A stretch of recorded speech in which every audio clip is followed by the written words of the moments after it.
வணக்கம், என் பேர் விக்னேஷ். நான் ஒரு காவடி தயாரிப்பாளர். நான் ஒரு 9 வருஷமாக அந்த காவடி செஞ்சுக்கிட்டு இருக்கேன். எனக்கு சின்ன வயசுலேருந்தே காவடிலாம் ரொம்ப இன்ட்ரெஸ்டாக போய் பார்ப்பேன். காவடிகள்லாம் போய் நின்று பார்த்துக்கிட்டு இருப்பேன், எப்படி செய்கிறாங்க அப்படி இப்படின்ட்டுன்னு.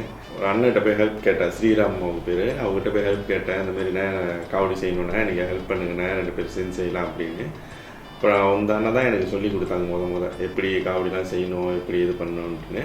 அதுக்கப்புறம் அவங்ககிட்டேருந்து கற்றுக்கிட்டு நானே சொந்தமாக ட்ரை பண்ணணும் அப்படின்னு சொல்லிட்டு ட்ரை பண்ணேன். அப்புறம் என் ஃப்ரெண்ட் தான் உன்னால் முடியும், நீ செய், நான் உனக்கு ஹெல்ப் பண்ணுறேன் அப்படிலாம் சொல்லி என்னை ஊக்கம் கொடுத்தாங்க.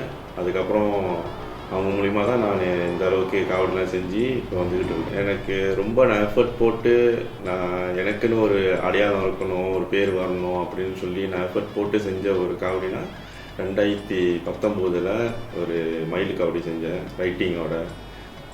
இப்போது தைப்பூசனாலே காவடி தான் நம்ம மெயினாக நம்ம இது பண்ணுவோம். அந்த ஒரு இதில் நம்ம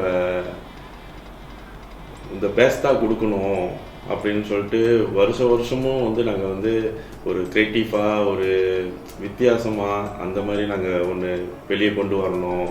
மக்களுங்களுக்கு இந்த மாதிரி ஒரு ரைட்டிங்லாம் போட்டு அந்த மாதிரி ஒன்று செஞ்சு விளையாக்கணும்னு ரொம்ப ஆசை. அதனால தான் நாங்கள் வருஷமும் ஒரு விஷயமாக நாங்கள் க்ரியேட்டிவாக இப்போவில் ஃபர்ஸ்ட் டைம் காவடிக்காக எல்லாமே ப்ரொடக்ஷன்லேருந்து சபிஸ்தீன் அண்ணா ஒரு பாட்டு செய்கிறாங்க, காவடிக்காக ஒன்று விளையாக்கணும் அப்படின்னு சொல்லி.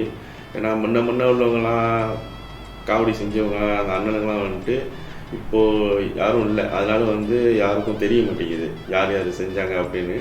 இவங்க இந்த ஒரு அங்கீகாரம் நம்மளுக்கு கொண்டு வந்திருக்காங்க. என்னதுன்னா, இப்போ ஒரு 10-20 வருஷம் கழித்து நம்ம பார்க்கும்போது நம்மளாம் தெரியுமான்னு தெரியாது. ஆனால் அவங்க எடுக்கிற அந்த ஒரு வீடியோப்பை மேபி இன்னும் எத்தனை வருஷம் போனாலும் அதில் ஒரு அடையாளம் நம்ம இருப்போம். முதல்ல நான் நன்றி சொல்லணுச்சுன்னா என்னோடய ஃப்ரெண்ட்ஸ் தான். நான் அவங்க மூலிமா தான் நான் வந்தேன் இந்த இடத்துக்கு. அதுக்கப்புறம் ராமு, தட்சிணாமூர்த்தி, சபிஸ்தீன் அண்ணன், அப்புறம் என் ஃபேமிலி மெம்பர்ஸ் எல்லாத்துக்குமே ரொம்ப நன்றின்னு சொல்கிறேன். ஏன்னா அவங்க தான் எனக்கு ஒரு பக்கபலமாக இருந்தாங்க.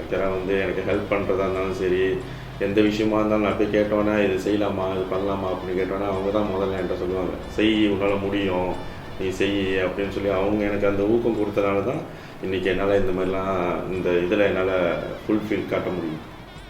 2025 கல்லுமலை கந்தன் காவடி ஆட்டம் அந்த பாட்டு வெளியாகுது. அதுக்காக நிறைய காவடி மெம்பர்ஸ், உரிமை மெம்பர்ஸ் எல்லாமே நிறைய பேர் அதில் பங்கெடுத்து இருக்காங்க. இந்த பாட்டு வேறு லெவலில் எடுத்துக்கிட்டு இருக்காங்க. இந்த பாட்டு கண்டிப்பாக எல்லாமே சப்போர்ட் பண்ணணும், ஷேர் பண்ணுங்கள், நிறைய பேருக்கு தெரியப்படுத்துங்க. என்னோடய கம்பெனி பேர் மந்த்ரா கிரியேஷன். உங்களுக்கு காவடி ஏதாச்சும் தேவைப்பட்டுச்சுன்னா எங்களை கான்டாக்ட் பண்ணுங்கள். நாங்கள் கீழே எங்களோட நம்பர் போடுவோம். நீங்கள் எங்களால் முடிஞ்ச ஏதாவது சேவை நாங்கள் கண்டிப்பாக உங்களுக்கு பெஸ்ட்டாக கொடுப்போம். உங்களுக்கு நன்றி, வணக்கம். கல்லுமலை கந்தனுக்கு காவடி ஆட்டம்.